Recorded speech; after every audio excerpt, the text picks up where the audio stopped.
Each year, my job will give us 10 vacation days, and seeing as I hadn't yet used any this year, I decided to take a week off to visit different states around the US. To get around, for the most part, I would actually hitchhike, which is something I've done multiple times in the past despite all the horrible recognition it gets nowadays. I actually really enjoyed doing it. I've met a lot of people through hitchhiking that I still call friends to this day. Anyway, it was around 2 p.m. I was walking down the road and giving the usual thumbs-up signal hitchhikers typically give. It had been a while since my last ride, and I'll be the first to admit I was getting a little desperate. Eventually, a red pickup truck pulled up next to me. Inside were two men. My best guess is they were in their 40s. One of them asked me where I was going, to which I responded. They both looked at each other for a second, then back at me and signaled me to get in. They seemed normal enough, and so I tossed my bag in the back, got in, and shut the door. But I quickly realized the whole floor of the vehicle was completely covered in different types of bullets. Before I had time to even rethink my decision, we were already going 60 down the highway. I tried to engage in some small talk to ease the tension, and it actually sort of worked. But somehow the topic landed on how one of the guys had just gotten out of prison for aggravated assault. And a disturbingly short amount of time later, they started asking me how much money I had. This is when I started to realize I could be in some serious danger. Now, I'd been hitchhiking for a couple of days by that point. I didn't look the best, and so I tried to play it off that I was homeless and had no money whatsoever. This response was met with complete silence, and for the next 30 minutes or so, not a single word was said, though multiple times I would catch the driver looking up at me through the rearview mirror. I honestly just tried to ignore it, something I regret doing to this day. Fast forward 15 minutes, and to my horror, the driver turned off the highway and started down some unpopulated dirt road. I instantly shot up and said, "Dude, where are we going?" After 15 seconds of no response, while the car was still driving, I grabbed my bag, unlocked the door, and full-on dove out of the car. Instantly, I looked up to see the red pickup slam on its brakes, shortly after followed by the reverse lights turning on. I cannot explain to you how fast I got up and ran into a nearby cornfield. I ran for 5 minutes when I swear I could hear gunshots behind me. They were clearly distant, but still, I ran for another 5 minutes when I reached the center of the main highway. I would then call the police, explain the situation and my current location, and wait in the cornfield until an officer arrived. I would then be driven to the nearest police station where I would file a police report. Though in terms of descriptions, there wasn't really much I had to give other than two men inside a red pickup truck. I hadn't gotten the license plate number, and I didn't even really see the full faces of the guys or even remember them. The whole situation was, no doubt, the scariest thing I've ever experienced. I don't completely know what those guys had planned, but I truly believe I could have lost my life that day. While I still hitchhike occasionally, I am now far more cautious in the cars I get into. This happened multiple years back, when I was around the age of 11. I was an only child, and back then, my family only had one car, which my dad would usually take to work each weekday. This meant any time my mom had to go somewhere while he was at work, she would either have to walk or hitchhike. Now, it should be mentioned that back then, hitchhiking was a lot more socially acceptable. Plus, at the time, we lived in a decently small town where, for the most part, everyone knew everyone. From what I can recall, this took place on a Thursday. My dad had dropped off my mom and me at the grocery store on his way to work. This, of course, meant we would have to find a ride back home. Though we'd done this many times before and never had any issues, only a couple of minutes into our walk back home, a driver pulled up next to us willing to give us a ride. It was some guy in a white pickup truck who we'd never seen before. He told us to get in the back, and we did.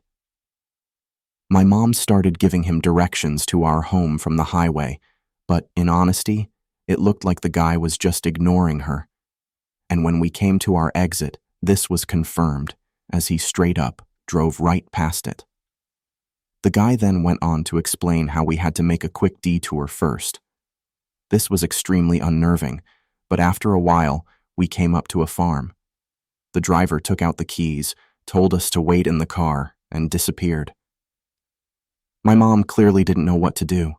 I mean, we couldn't just leave. We were in an unfamiliar area in the middle of nowhere. A few minutes later, the driver came back, but now with a second guy. The guy looked at us and started flipping out, screaming at the driver. Now, I'm not sure if this is exactly what was said, but this is what I can remember. The guy screams at the driver that he shouldn't have brought someone with a child, and that there's no way anything can happen now.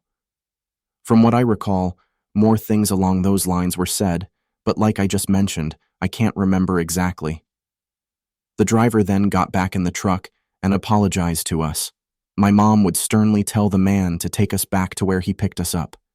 She technically hadn't given him our address yet, and, for obvious reasons now, did not want that information known. The drive back was done in complete silence. Looking back, my mom and I can both agree that the purpose for that stop was not as innocent as a simple detour. We honestly see ourselves as lucky for making it out of that situation. We lived in that town for 5 years after that and never once saw those two guys again. This took place in November of 2005. This happened back when I was in college. Spring break had just ended, and I was driving from my parents' house back to my college dorm. The drive itself was about 3 hours. There were a few small towns on the way, but other than that, it was pretty much just endless fields. I started my drive late, like 10 p.m. I was still making my way out of the town my parents lived in when I saw a hitchhiker walking on the side of the road. He was a tall, skinny guy carrying a duffel bag. As I got closer, he stuck out his thumb. I honestly felt really bad for the guy, and seeing as he was walking in the same direction I was going, I rolled down my window and asked if he wanted a ride. He named a nearby town and asked if I was going in that direction. I was, so I told him yes and unlocked the door. He got in the front seat, and I realized right away that he was a lot older than I thought, like at least in his 40s. He kept to himself for a good part of the ride, which I actually didn't mind. I had the radio on, so it wasn't just awkward silence or anything. It wasn't until around 30 minutes into the drive that I started to think I made a mistake. The guy started clutching his stomach while groaning and complaining that he didn't feel well. He pretty much just hunched himself in the passenger seat, swaying back and forth. I told him to feel free to open his window for some fresh air, but he never ended up doing it. To say I felt uncomfortable would be an understatement. Like, don't get me wrong, I understand if the dude wasn't feeling well, but here I am driving while, just next to me, is this guy groaning and swaying back and forth. There weren't really any towns or rest areas nearby. I didn't want to just tell the guy to get out and completely strand him in the middle of nowhere, so I kind of just sat there, trying to focus on the radio. This went on for another 15 minutes when the guy said, "Dude, I really don't feel good. Can you take the third next exit?" This caught me off guard. Not the part about wanting to stop. I was more so expecting him to say that at some point, but the part about the exit. The guy specifically said the third next exit. I remember those being his exact words. In the moment, I obviously thought it was weird. If I myself were sick, I would be much quicker to want to just pull into the side of the road, or at the least take the very next exit. I asked the guy if he just wanted me to pull to the side of the road real quick, but he sternly told me no. This should have been a clear red flag, but I ultimately reasoned the specific exit he wanted me to take must have been a rest area I was unaware of, so I agreed. A few minutes later, I took the exit, but absolutely nowhere in sight was any kind of rest area. I started to pull to the side of the road when the guy said, No, keep going. We should go down a bit further." Again, this should have been a red flag I picked up on, but I did what he said.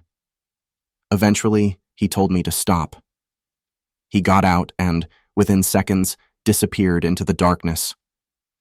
I waited for the guy to come back for a few minutes when I saw 5 hooded figures walking towards my vehicle, only revealed by the light of my headlights.